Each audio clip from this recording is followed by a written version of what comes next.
आदमियों से ज्यादा संभोग करते हैं ये 8 जानवर। कोई संभोग के बाद मादा को खा जाता है तो कोई जानवर दिन में 28 बार संभोग करता है और कुछ तो संभोग करते वक्त मादा की खोपड़ी तक को चूर चूर कर देते हैं। तो चलिए आज हम आपको कुछ ऐसे ही जानवरों के बारे में बताते हैं। नंबर 1, मधुमक्खी। मधुमक्खियों में रानी मधुमक्खी संभोग करने से पहले अपनी सारी साथी मादा मधुमक्खियों को मार डालती है ताकि उसकी जगह कोई ना ले सके। इसके बाद वो कई हजार मधुमक्खियों में से अपनी पसंद की मधुमक्खी चुनती है और उन सब के साथ संभोग करती है। इस दौरान उनका लिंग रानी मधुमक्खी के अंदर ही फट जाता है और उसके पास पूरी जिंदगी भर के लिए काफी स्पर्म जमा हो जाता है। वो एक दिन में 1600 अंडे देती है। नंबर 2, क्वाल।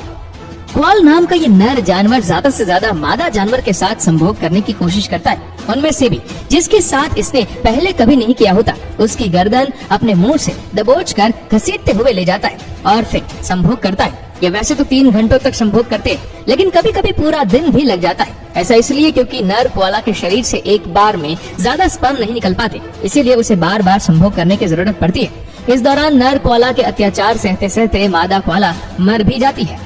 नंबर 3, खटमल। खटमल मादा के शरीर में उन अंगों को ढूंढकर संभोग करने की बजाय सीधा उसके पेट में छेद करके अपना स्पर्म छोड़कर चला जाता है और स्पर्म खुद मादा के शरीर में खून के जरिए ओवरी तक पहुंच जाता है। Number 4, seal. सील वैसे तो बहुत प्यारे दिखते हैं, लेकिन इनके संभोग का तरीका उतना ही कंपा देने वाला है। नर सील संभोग करते वक्त मादा की खोपड़ी तक को अपने दांतों और जबड़े में फंसाकर चूर चूर कर देता है। उनके लिए अच्छा यही रहता है कि जितना जल्दी बड़ी हो जाए उतना मौत का खतरा कम हो जाता है। Number 5, beetle. बीटल यानी मोगरी। मोगरी की संभोग प्रक्रिया में भी मादा को बहुत चोट आती है क्योंकि उनका लिंग बहुत नुकीला होता है जो मादा को चुभता है, लेकिन मादाएं फिर भी तैयार हो जाती है क्योंकि वो इतने गर्म मौसम में रहती है कि उन्हें इस तरह की चीज की जरूरत होती है और संभोग के वक्त नर के शरीर से निकलने वाला तरल पदार्थ उन्हें राहत पहुंचाता है। Number 6, flatworm.